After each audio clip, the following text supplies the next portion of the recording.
नमस्कार बॉस, स्वागत है आपका। मैं हूं आपके साथ नेहा दुबे। बात होगी शिक्षा नीति की। जी हां, शिक्षा नीति पर रार फिलहाल देखने के लिए मिल रहा है क्योंकि उत्तर बनाम दक्षिण की ये लड़ाई शुरू हो गई है। केंद्रीय मंत्री धर्मेंद्र प्रधान की हालिया टिप्पणियों ने तमिलनाडु में सत्तारूढ़ द्रविड़ पार्टियों के लंबे समय से लंबित मुद्दों को फिर से हवा दे दी है, जिसमें वे मांग कर रहे हैं कि शिक्षा को समवर्ती सूची से राज्य सूची में वापस लाया जाना चाहिए। इस मुद्दे की शुरुआत सीएम स्टालिन के इस दावे से हुई है कि केंद्र सरकार ने समग्र शिक्षा अभियान के लिए 2140 रुपए तक की शिक्षा यानी कि 2140 रुपए तक की राशि देने से इनकार कर दिया। हालांकि भाजपा के प्रदेश अध्यक्ष अन्नामलाई ने पलटवार करते हुए सीएम स्टालिन को झूठा बताया और कहा कि ये राशि अभी तक जारी नहीं की गई है। इस पर प्रतिक्रिया देते हुए राज्य के शिक्षा मंत्री अंबिल महेश ने दावा किया है कि केंद्र सरकार द्वारा उपलब्ध किए गए और आंकड़े जो है उससे पता चलता है कि गुजरात और उत्तर प्रदेश को फंड जारी किया गया, लेकिन तमिलनाडु को नहीं। उन्होंने आगे कहा कि केंद्र सरकार ने यह ब्लैकमेल की रणनीति शुरू की है, जिसमें तमिलनाडु सरकार से समग्र शिक्षा अभियान के फंड को प्राप्त करने के लिए पीएम श्री योजना में शामिल होने के लिए कहा गया, लेकिन तमिलनाडु सरकार ने ऐसा करने से इनकार कर दिया क्योंकि इसका मतलब होगा कि राज्य में पीएम श्री के हिस्से के रूप में नई शिक्षा नीति और 3 भाषा नीति को स्वीकार कर लिया। धर्मेंद्र प्रधान ने यह भी स्पष्ट किया है कि द्रविड़ पार्टियों के दावों के विपरीत न्यू एजुकेशन पॉलिसी यानी एनईपी या त्रिभाषा नीति हिंदी को बढ़ावा नहीं देती है, बल्कि केवल मातृभाषा को बढ़ावा देती है। लेकिन तमिलनाडु राज्य के शैक्षिक विशेषज्ञों का कहना है कि एनईपी हिंदी और बाद में संस्कृत को बढ़ावा देगी, क्योंकि शिक्षा के लिए आवंटित फंड और जनशक्ति की कमी के कारण व्यवहारिक निहितार्थ संभव नहीं है। उप मुख्यमंत्री उदयनिधि स्टालिन ने दावा किया है कि तमिलनाडु ने 2 भाषा नीति के साथ अच्छा प्रदर्शन किया, जो राज्य के सकल नामांकन अनुपात को देखने पर स्पष्ट होता है, जो वर्ष 2021 से 22 के लिए 47% है। यानी नई शिक्षा नीति पर रार देखने के लिए मिल रहा है। शिक्षा नीति पर उत्तर बनाम दक्षिण होता जा रहा है और दक्षिण राज्यों ने पक्षपात का आरोप लगाया है। गुजरात को फंड और तमिलनाडु को नहीं, ये आरोप फिलहाल लगाया गया है। और 2 भाषा शिक्षा नीति बनाम 3 भाषा शिक्षा नीति होता हुआ दिखाई दे रहा है।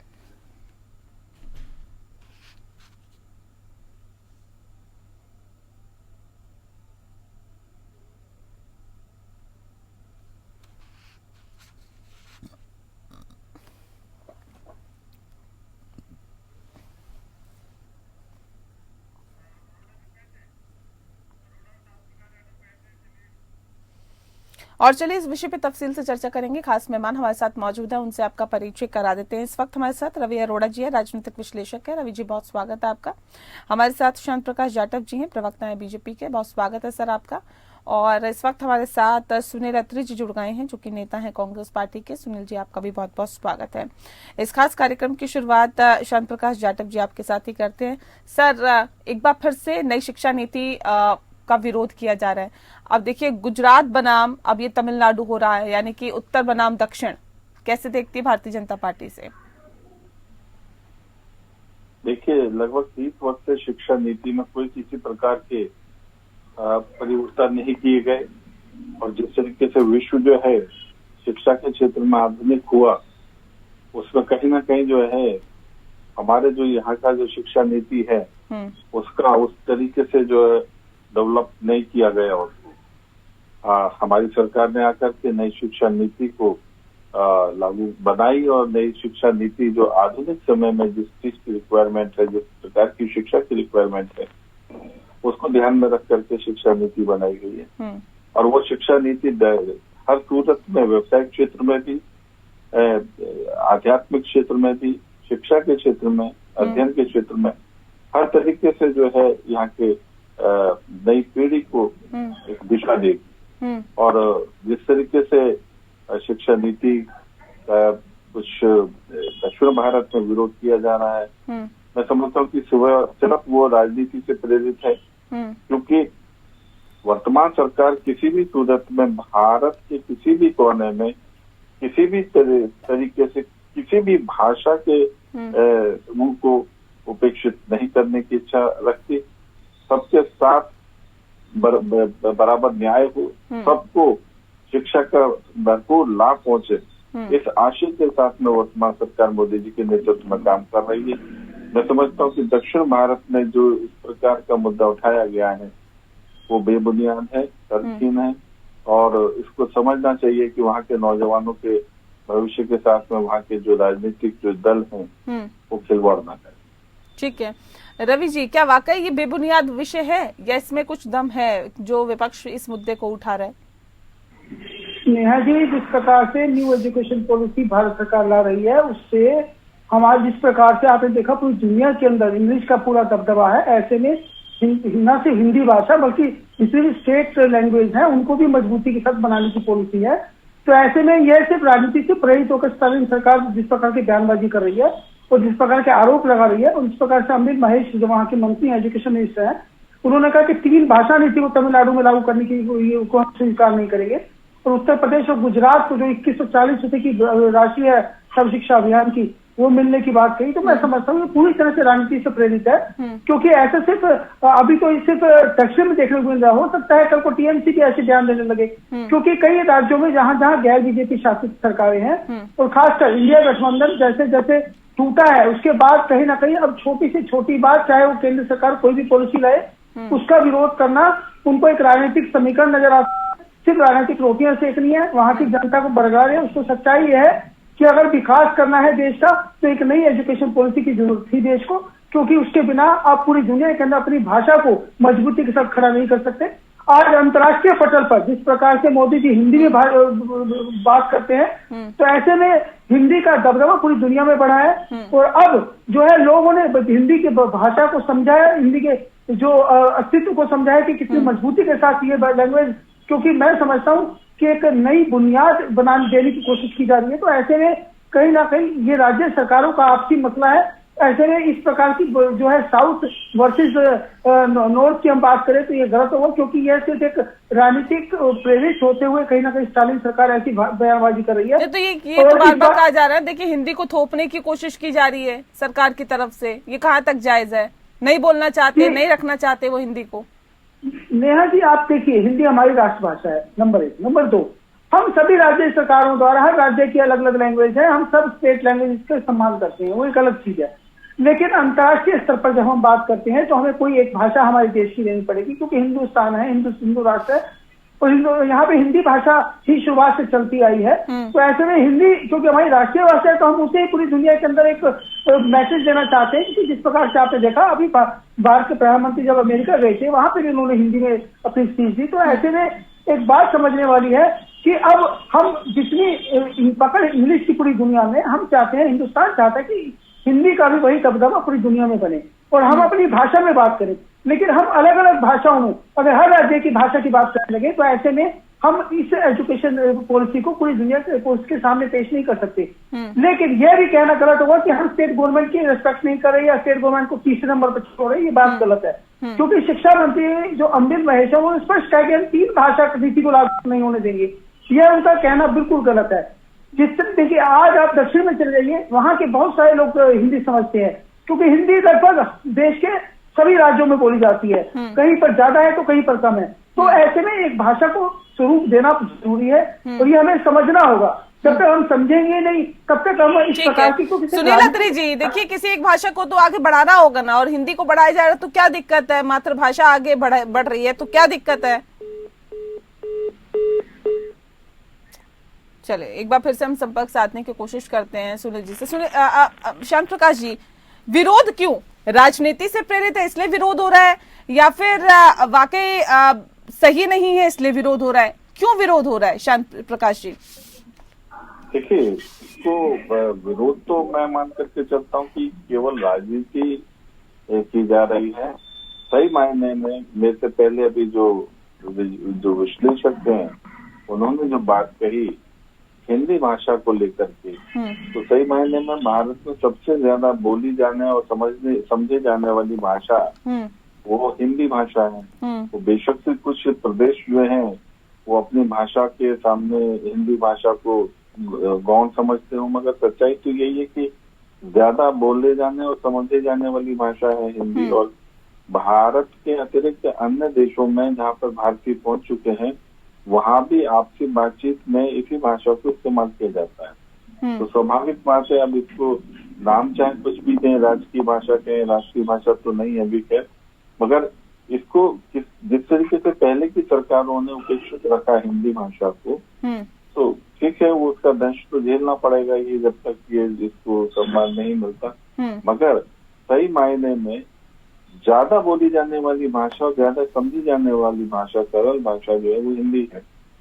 और जब सरल भाषा हिंदी है और अंग्रेजी भाषा जो है ज्यादातर कंप्यूटर और जितने भी आधुनिक चीजें हैं उनकी भाषा अंग्रेजी है, तो ये दोनों भाषाओं का तो समन्वय रहने वाला है, ये तो भाषा इस्तेमाल की जाएंगी। इसके अलावा जो राजकीय भाषाएं हैं उनको भी मैं नहीं समझता कि हमारी सरकार कहीं पर भी हाशिए पे रख रही है, वो भी उनका भी सम्मान, उन भाषाओं का भी सम्मान है।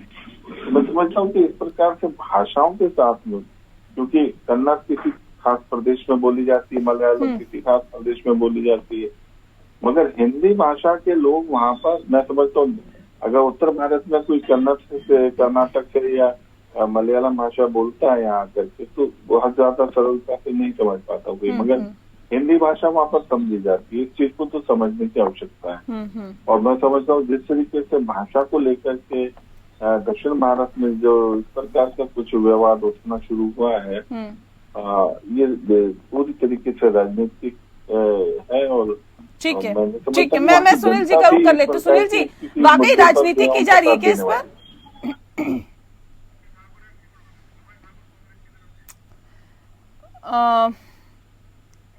कमल जी, कमल ठाकुर इस वक्त हमारे साथ जुड़ गए हैं, कांग्रेस के नेता। कमल जी, बहुत बहुत स्वागत है आपका।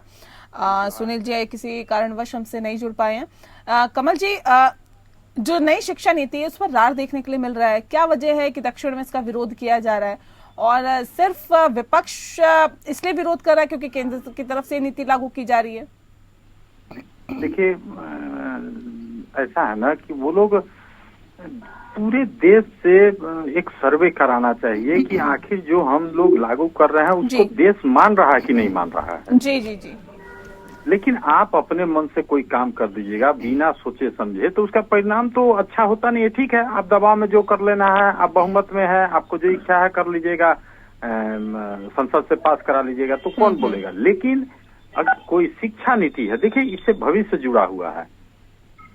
हर एक राज्यों का अपना अपना एक दायरा होता है कि किस रास्ते चलना है, शिक्षा को क्या देंगे तो उस राज्य को फायदा होगा, वहाँ के बच्चों को फायदा होगा। आप राजनीति चमकाने के लिए अगर कोई काम कर रहे हैं, आप केवल राजनीति करने के लिए काम कर रहे हैं। नहीं, मुझे ये बताइए, बाकी सब चीजें ठीक है सर, लेकिन ये बताइए कि हिंदी को बढ़ावा देना सही है या गलत? कांग्रेस पार्टी इसका समर्थन करती है, विरोध करती है? देखिए, हिंदी इस देश की भाषा है। हाँ, तो उसका विरोध तो मुझे नहीं लगता है कि बहुत लोग करेंगे। हो सकता है कुछ राज्यों में परेशानी होती, मैं इसके विरोध में नहीं हूँ, लेकिन मेरा मानना है कि जहाँ भी स्थिति अगर उस तरह की हो तो उसको देखना चाहिए। दोनों भाषाओं को, सब भाषाओं को सम्मान होना चाहिए। आप किसी पर कोई किसी चीज को थोप नहीं सकते हैं। नहीं तो ये कहा जा रहा है कि उनकी लोकल भाषा को हटा दिया जाएगा, ये तो कहा ही नहीं जा रहा। देखिए, क्या होता क्या है ना कि आप कहते नहीं है, आप कहते नहीं है, आप पिछले दरवाजा से कर देते हैं। आप जो कहते हैं वो तो करते ही नहीं है।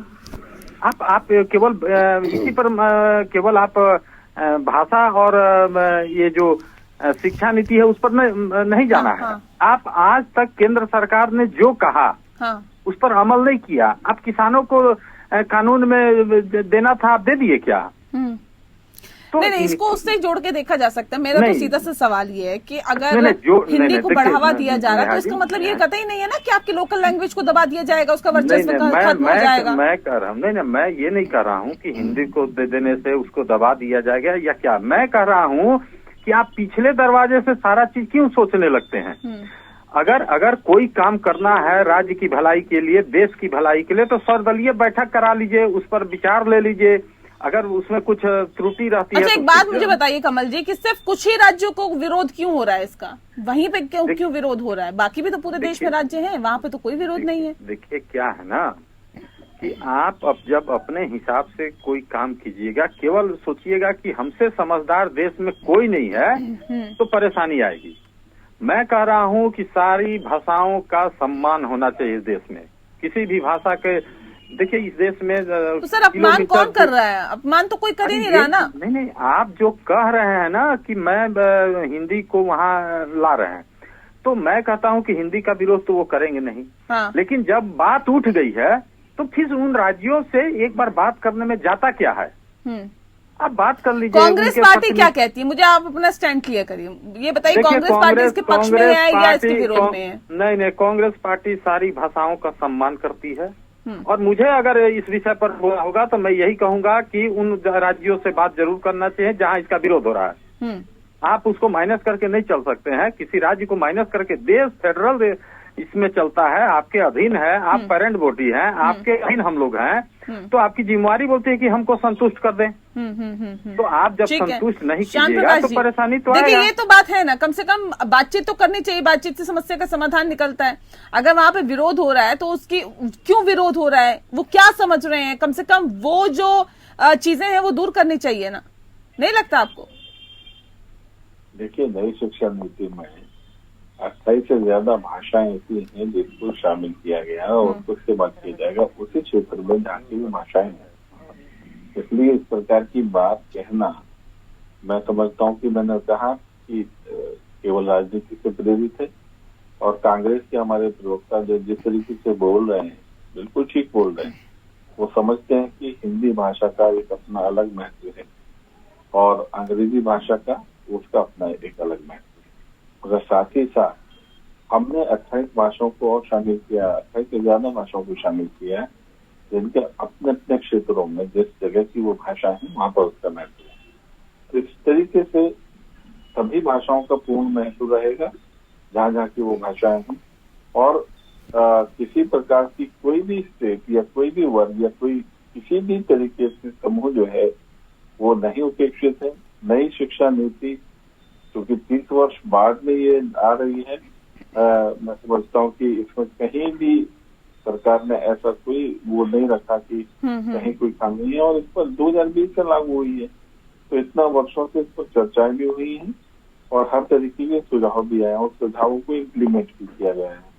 इसलिए जिस तरीके से कांग्रेस के प्रवक्ता हैं तो ज्यादा मालूम नहीं है कि इस पर चर्चा हुई, खूब चर्चा हुई है, चर्चा के बाद भी ये लागू की गई है। तो इसलिए इस चीज को समझें कि ये जो दक्षिण भारत में जो मुद्दा है वो केवल जो है टेम्पररी बेस में राजनीति को पुश करने के लिए राजनीतिक कारणों से ही इस मुद्दे को उठाया गया। मगर वहाँ की जनता से अगर हम बात करें तो वहाँ की जनता जो है वो इस शिक्षा नीति को लेकर के डेफिनेटली खुश है। ठीक है, अब इसका समाधान क्या है रवि अरोड़ा जी? क्योंकि एक तरफ विरोध हो रहा है, एक तरफ सरकार ये करने के लिए आतुर है, समाधान क्या है?